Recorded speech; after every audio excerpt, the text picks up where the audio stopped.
l'onction de Dieu ne viendra pas sur les rebelles. La grâce de Dieu ne localisera jamais les rebelles. Shalom bien-aimés dans le Seigneur. En ce jour, je viens nous donner la parole que Dieu a mise sur mon cœur pour quelqu'un d'entre nous. Cette parole se trouve dans Nombre, chapitre 11, le verset 23 au verset 25. Mais avant, nous allons lire le verset 16 jusqu'au verset 17. Là, il est écrit, je cite, « L'Éternel dit à Moïse, assemble auprès de toi 70 hommes des anciens d'Israël, de ceux que tu connais comme anciens du peuple et ayant autorité sur lui.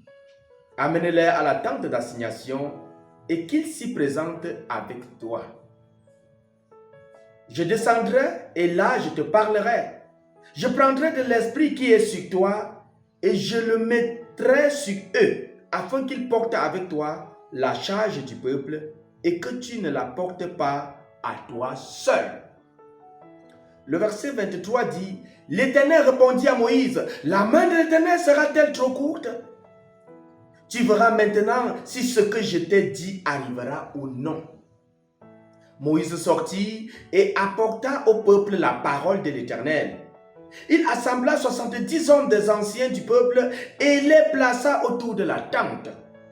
L'Éternel descendit dans la nuée et parla à Moïse.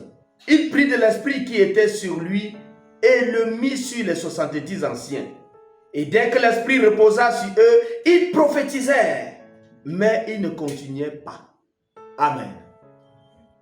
Ici, bien-aimé, il s'agit d'un problème très crucial. C'est un peu comme si tu te couches et tu dors, et le matin tu te lèves revêtu de quelque chose de formidable. Voilà des hommes, 70 hommes, qui ne savaient rien, qui étaient tout simplement là dans le camp. Mais un beau matin, l'esprit qui était sur Moïse s'est reposé sur eux, parce que Dieu en avait décidé. Je veux tout simplement bousculer chaque véritable serviteur de Dieu, chaque véritable enfant de Dieu, chaque véritable amoureux de Jésus, à bien être fidèle dans les petites choses. Parce que si tu es fidèle dans les petites choses, Dieu te donnera les grandes. Tu seras surpris qu'un jour, étant couché en train de dormir, tu te réveilles revêtu d'une onction puissante qui va bouger le monde entier. Et j'aimerais aussi dire à tous ces géants qui se croient très géants, qui se croient très grands, que même Moïse, à partir d'un moment, Dieu a enlevé l'esprit qui était sur Moïse pour les répandre sur 70 autres personnes. Même Moïse, à partir d'un moment, en a péché et il n'est pas entré à la terre promise. L'œuvre de Dieu est tellement délicate que chacun devrait le faire avec crainte et tremblement. Parce que notre Dieu est le même. Il est le même. Je prie enfin que cette visitation 70 personnes soit en partage. Qu'un jour tu te lèves revêtu de la puissance de Dieu. Qu'un jour tu te réveilles. Ces 70 ont reçu l'esprit qui était sur Moïse, pas parce qu'ils ont prié, pas parce qu'ils avaient jeûné, ou pas parce qu'ils avaient fait des requêtes. Non, c'était la décision souveraine de Dieu.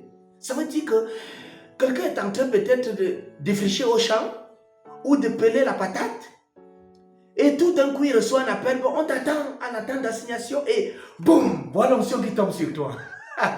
Tu deviens un géant, tout d'un coup. Ça c'est formidable. Mais note une chose que ce dont Dieu a demandé à Moïse d'appeler, c'était des personnes soumises. C'était des personnes qui étaient soumises. C'était des personnes qui étaient soumises à l'autorité. Ce n'était pas des rebelles. Et je vous assure, l'onction de Dieu ne viendra pas sur les rebelles.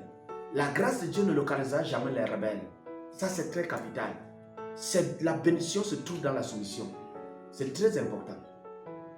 Donc, je vais supplier tout amoureux de Jésus qui avait les gènes de rébellion, à savoir que la visitation de Dieu pourrait le rater. À savoir que même le peu de grâce qu'il en a pourra l'être enlevé.